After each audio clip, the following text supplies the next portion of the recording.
and today we are down to the top 100. That is how insane the talent pool is here, according to this roster.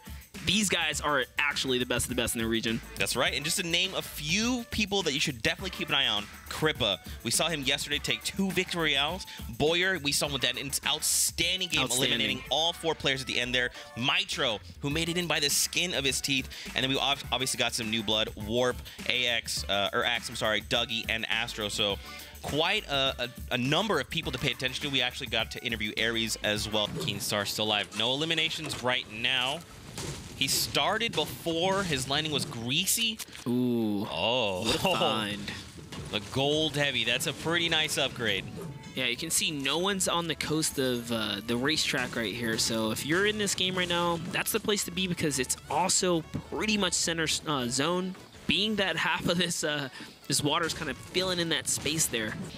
We'll take a look at this replay coming out from Kyler near Lazy Links. Recognize players and saying, look, I mean, I'm a threat. You know, players may not know who I am, but you're going to know who I am after today. I was going to say I've got a pump shotgun as well. Things are going down right here. It's not looking good for Boyer. He's really got to hold his composure and back up, hopefully make it a distance game and not get in the face of that pump. Yeah, I don't think he has a pump right now, and I think that's why we see this respect of the distance being played out. Now, he is kind of staying boxed up, so now can kind of decide how to engage this fight, yeah, right? He's trying to buy himself some time, farm any materials that he can in the surrounding area because the pressure is against him right now, and there it is. That's that disengage that I talked about. He really has to back up here and make best use of his scar, basically. And he just used a trap there. That was unfortunate as well. I think he was trying to switch to his launch pad, and instead he goes sentry trap. Put down. Oh, ooh. He is not going to be fooled. And that's a trade back, though. RPG did connect. Kind of saw things start off pretty slow. Players were a little bit almost timid, and now they're just like, look, this is final. Great, he's blowing up builds, he's exposing players and following up with the very accurate, epic scar here. And that's the thing, man, is that's finding opportunity. Okay, wow, beaming people left and right. If we can have a damage king, he is on it right here. Take a look at this replay of Baba Bless. Looking to shut down this player. B&Q. Absolutely insane. Well played. Man. And now look at all the upgrades, but listen to the Rockets. Ooh. That was really well played there. Snap decision, but that means Bruz can also utilize that Rift to go and follow up. Not today. Players came with their A game. You see now he actually picking up 2 of our favorites here, Zexro and Boyer going down. Health pull to his name. He needs some shield. And now we get the new safe zone. It's a little northward, kind of near Tomato, between Retail and Tomato. Yeah, and here's Ace. Ace was lucky enough to run through that pool of... And Scram's going to catch himself a cheeky one on Gomru, actually, who was being pressured by multiple players there. So, rest in peace, Gomru is not going to make it to that end game this time around. Can't make it to that end game. I mean, that's the thing, man, is they're going toe-to-toe with all these... Till we see this happen here. Or he can slide up just a little bit, buy himself some more time, and then definitely land on the next location. Mitro has got a lot of plays to make. Zexro actually disengages just a little bit to get the lead on the Storm here. Mitro's going to be able to get some cheap shots in if he wants. He's got a little bit of time to zone. Oh, it's Vorwin. That's an in-post play. Zexro gets destroyed by Vorwin. Pulsing across off the mountain, landing overhead. Such an aggressive play. Gets the payout for it. Just not shy behind him. Ikson Warp, some of the newer players coming into the scene here. This is elim number 5 for Warp, bullying his way straight through with the compact SMG. And you're talking the first 80 players, pretty much to be eliminated here. And then Warp and Axe showing up just like we thought they would, earning their points through eliminations, not necessarily placement this time around. For these players need to start making their way to safety. That's Arson's chest to get, man. He's got the grappler. He's probably the only players that can get to it. Arson, maybe he doesn't even need it. I'm so sorry, please. Or something close to it. Definitely a pretty impressive stat right there. Oh, over to Isa, who's in trouble. He's facing off against the Storm King himself, Apostle.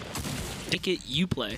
And it's kind of crazy, man. These are some of the most talented players out there right now. And that's hard to do when you just put 100 of the best European players in a lobby and say, okay, fight it out. Yeah, incredible to think they all had to qualify to get here. This was not, like an invite system. This was straight up on his opponent.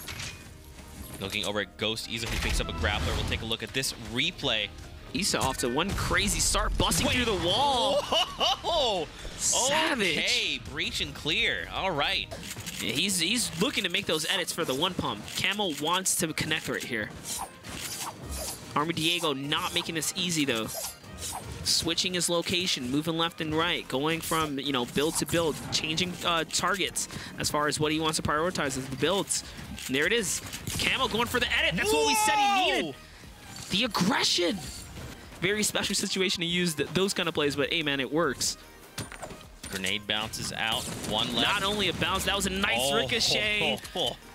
Jeez, Axe is a madman. People, you know, it's so interesting that there's everywhere you look, there's someone else that is going to be impressive. Someone else going to put up gigantic numbers. Right inside this these tight cone areas, grappler gun comes out, and that's a 100 with the follow from the AR. Rascal shuts out another. I mean, have to be navigating space, being aware of where the other players are.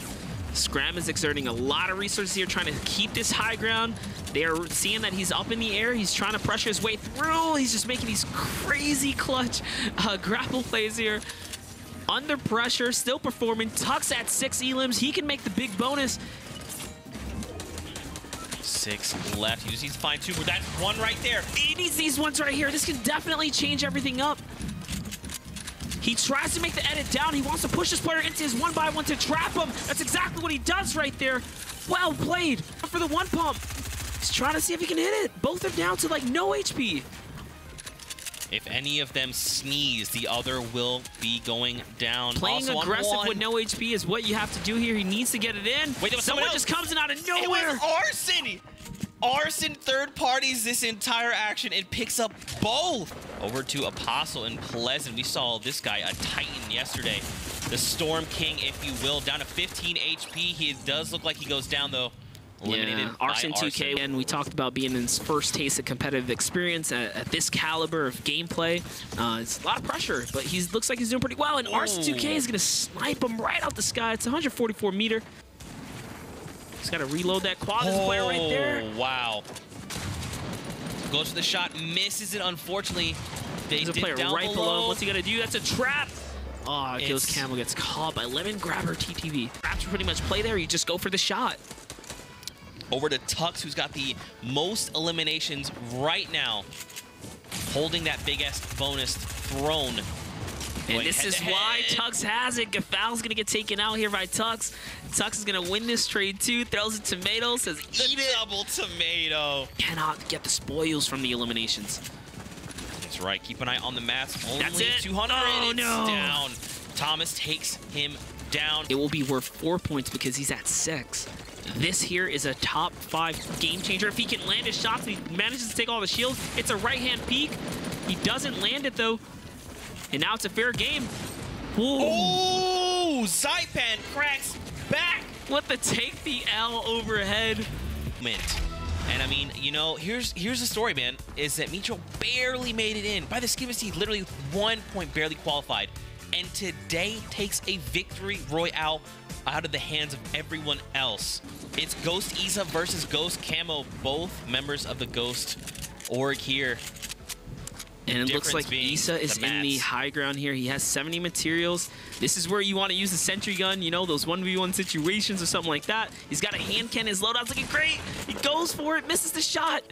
Camo just tried to make a risky grappler play. That might have been his last shot, actually, from what we last saw. That's fall damage. He lands both shots. For it. Well played. 6 elims for Isa. Monster, are you ready? What a weekend. I'm ready to do this? Yeah.